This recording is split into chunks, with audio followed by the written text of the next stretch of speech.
Sonjin moved closer to his mother and asked if she was feeling okay. She assured him that she was fine and had only come to deliver the tea. Still concerned, Sonjin asked if she might need to see a doctor and offered to take her the following day. His mother, however, insisted that she was perfectly fine. Frustrated, Sonjin questioned why she was acting so irrationally over Minsu's pregnancy. He pointed out that the pregnancy wasn't even showing yet, but she was already becoming overly involved. He reminded her that he was Minsu's husband and that he would take care of her, assuring her that if they needed her help, they would let her know. For now, he said, she needed to relax and not stress over such minor matters. Looking at her son, his mother admitted that she was just excited and maybe a bit concerned about the baby.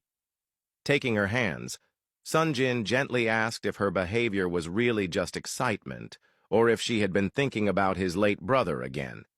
He emphasized that the baby Minsu was carrying was their child, and that they didn't even know yet if it was a boy or a girl. He made it clear that the baby was not, in any way, a replacement for his late brother and should not be treated as such. His mother, visibly upset by his words, said she couldn't believe he would think that of her. She then stormed out of the house. Meanwhile, Minsu sat quietly in the room, staring at the package of tea Sonjin's mother had brought.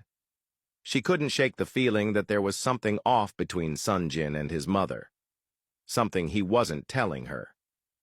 When Sonjin entered the room, he took the tea from her and set it aside, saying she should have left it in the kitchen.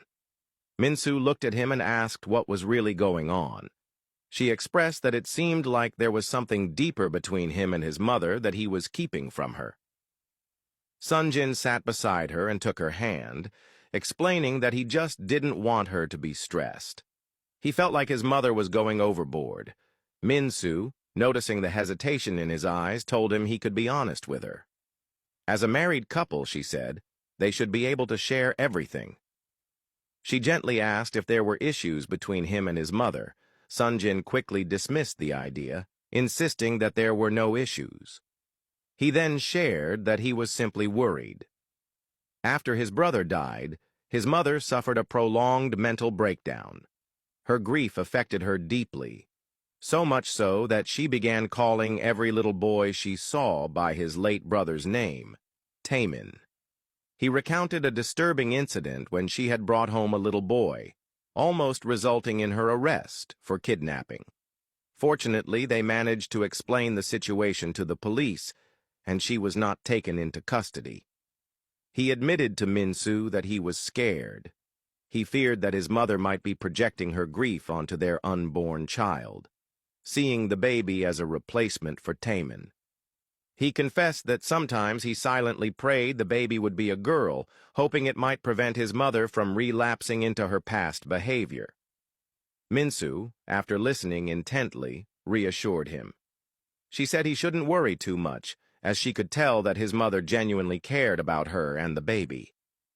She didn't believe it had anything to do with his late brother. She even added that her own mother would likely act the same way, or perhaps even more intensely. With a warm smile, she reminded him that such behavior was a natural maternal instinct. Relieved, Sonjin smiled and said he would truly be worried if anything happened to their little Minji. Minsu, surprised, asked when the baby had been named Minji and how he knew it was a girl. He pulled her into his arms and admitted that he was just hoping for a girl and thought Minji was a cute name. Minsu playfully asked what would happen if she wanted a boy instead. Sonjin smiled again and said a boy would be just as wonderful. What mattered most was that they would soon be holding their baby in their arms. He thanked her for easing his worries about his mother. Minsu smiled in return and reminded him that it was her duty as his wife. She added that this was exactly why couples needed to share their burdens, so they could support one another through everything,